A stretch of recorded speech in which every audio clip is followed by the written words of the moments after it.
बिस्मिल्लाहिर्रहमानिर्रहीम। हम फार्माकोकाइनेटिक्स पढ़ रहे थे, चैप्टर नंबर 1 था। एब्जॉर्प्शन हमने पढ़ लिया हुआ था। आज हमने डिस्ट्रीब्यूशन स्टार्ट करना है। डिस्ट्रीब्यूशन का मतलब ये है कि ब्लड से अब ड्रग ने कहाँ-कहाँ जाना है, कहाँ-कहाँ डिस्ट्रीब्यूट होना है, कितना-कितना डिस्ट्रीब्यूट होना है। तो ऑब्वियसली हमें पता चलेगा कि ब्लड का फ्लो जिस जगह पे ज़्यादा होगा, वहाँ पे ड्रग बड़ी ज़्यादा डिस्ट्रीब्यूट करेगी।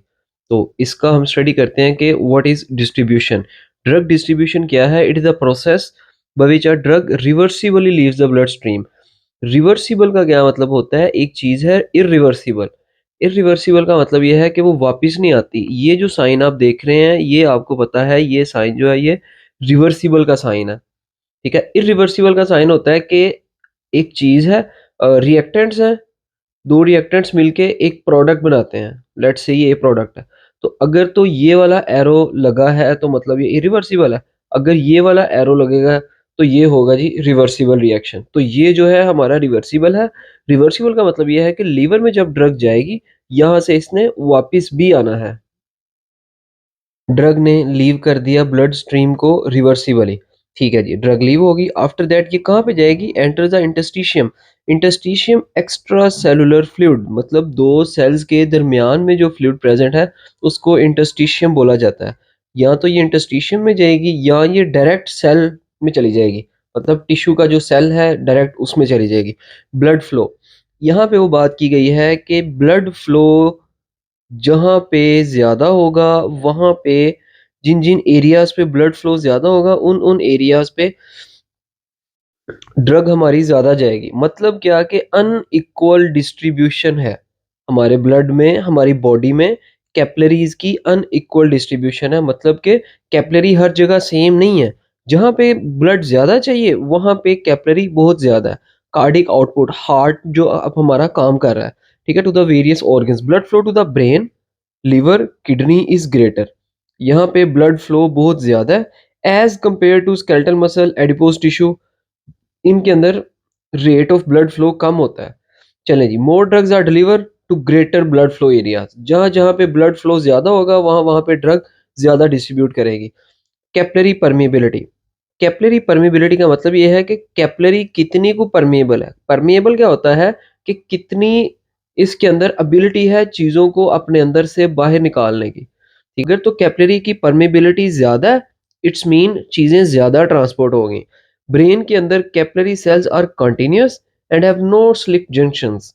ब्रेन के अंदर जो सेल्स हैं वो कंटिन्यूअस हैं। ये देखें जी, इनके दरमियान में जगह नहीं है।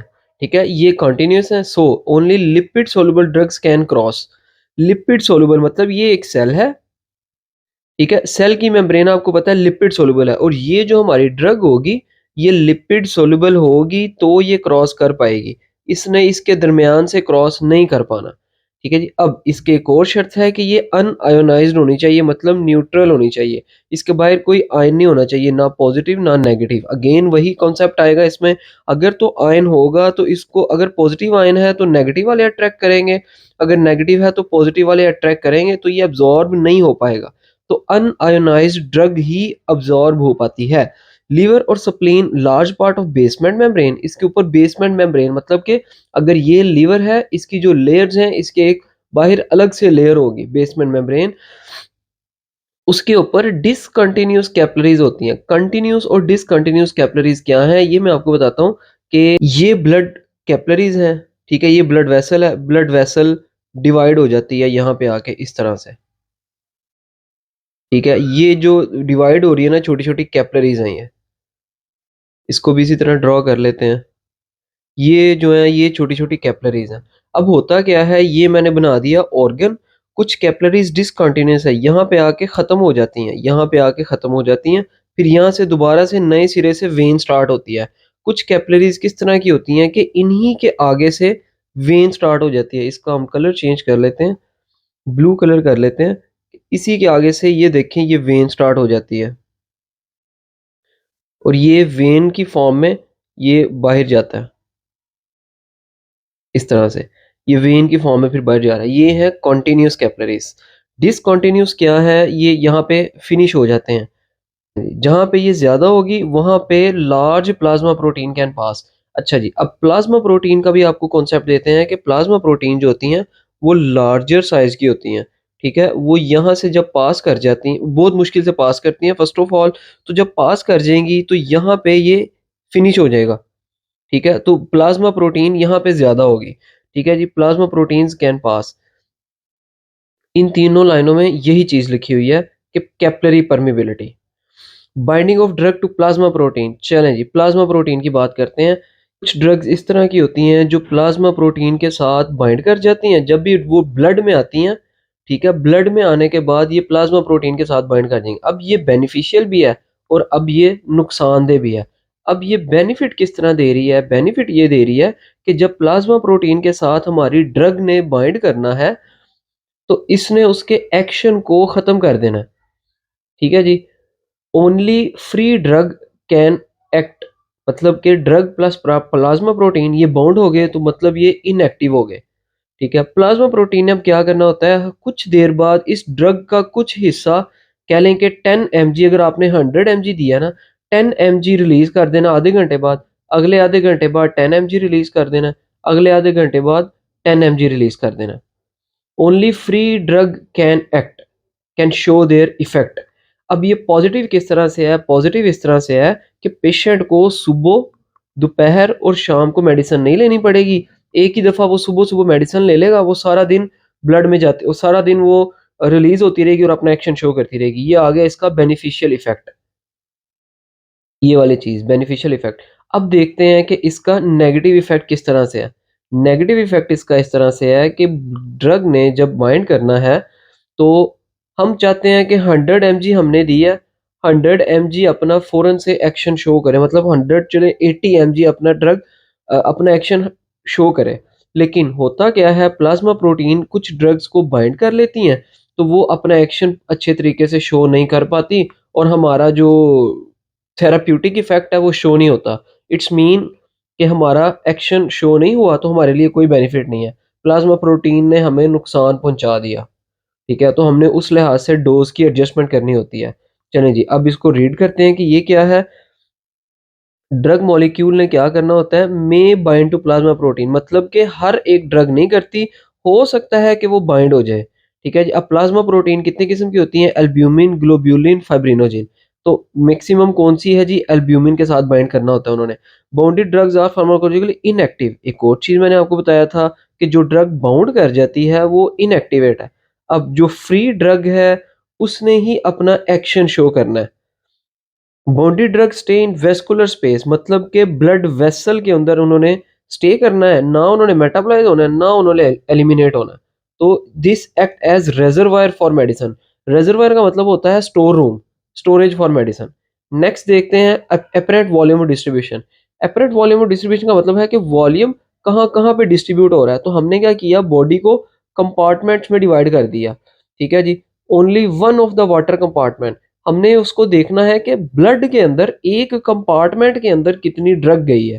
ठीक है, पूरी बॉडी को हम डिवाइड कर सकते हैं फ्लूइड कंपार्टमेंट में, सेलुलर कंपार्टमेंट में, ऑर्गन कंपार्टमेंट में। तो हमने यहाँ पे देखा है fluid compartment only, not cellular, not organ compartment. मतलब ये है कि ऑर्गन के अंदर कितनी गई है, इस ऑर्गन के अंदर, इस ऑर्गन के अंदर। इसको स्टडी करेंगे तो एपरेंट वॉल्यूम डिस्ट्रीब्यूशन हम कर रहे हैं इसको फ्लूइड की फॉर्म में।